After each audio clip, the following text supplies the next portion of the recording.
L'association Parole et Action pour le réveil des consciences et l'évolution des mentalités PARSEM en sigle a organisé une réunion ce vendredi, le 25 octobre 2024, à l'intention des représentants de différents secteurs de la vie nationale pour échanger sur l'état des lieux du secteur agricole et la stratégie d'augmentation de la production et le financement de ce secteur par le budget de l'État. Le constat a été que la production agricole au Burundi reste toujours faible, malgré les efforts du gouvernement à la revue à la hausse d'un coût sur le budget de l'État dans le secteur agricole. L'expert docteur ingénieur Kaboneka Salvatore nous en dit les réseaux et les propositions de solutions. Nous avons fait ensemble une évaluation diagnostique sur le potentiel d'augmentation de la production agricole sur Burundi, compte tenu des différents facteurs qui sont à la base de la production agricole. Le premier, c'est le sol, n'est-ce pas? Facteur numéro 1, fondation. Et qu'est-ce qu'on a dit sur le sol?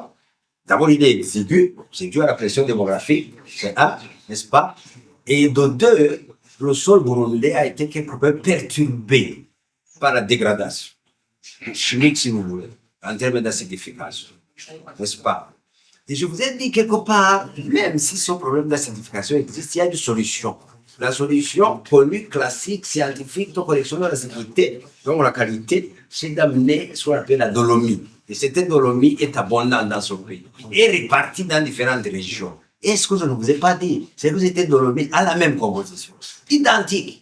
Identique. Donc, si vous avez une dolomie qui vient de l'Ouganda, ou quelque part ici à Bubanza, ou si vous allez à Busiga, ou si vous allez à Bukemba, vous avez la même composition. Donc, nous avons un problème, oui, chimique, mais nous avons une solution, oui, aussi chimique. N'est-ce pas? Deuxième chose, j'ai dit que le deuxième facteur qui perturbe la production agricole partout dans le monde, c'est la disponibilité de l'eau. L'eau, la photosynthèse, pour fabriquer ce que nous mangeons. Et on en a suffisamment, mes amis. On en a suffisamment. Regardez le réseau hydrographique. Les rivières qui sont réparties à travers, c'est probablement la densité la plus élevée. la densité hydrographique la plus élevée. Il y a tellement de rivières. Gravité. Et donc, je dis, même si ces choses sont exiguës, on peut intensifier la production sur ces terrains, notamment là où c'est irrigable. C'est la plaine de Limbo, c'est la plaine du Mosso, c'est éventuellement le nord. N'est-ce pas? Irrigation. Et je dis même au niveau des collines, on peut penser, et c'est ce que j'ai dit lors du Forum national sur le développement, on peut penser à la micro-irrigation, collecte des eaux, n'est-ce pas? Donc le Burundi, même s'il a des terres exiguës, chimiquement dégradées, je vous ai dit qu'il y a une solution sur la dolomie, on peut intensifier sur le plan duré tout ce qu'on sur on peut produire. Ce qui est important, cette spécialisation naturelle, n'est-ce pas? Limbo, le Mumigwa, les plateaux centraux, l'Est, le Nord, appelle une spécialisation spécifique ou variétale. Donc les cultures sont, ça c'est extraordinaire, c'est un capital.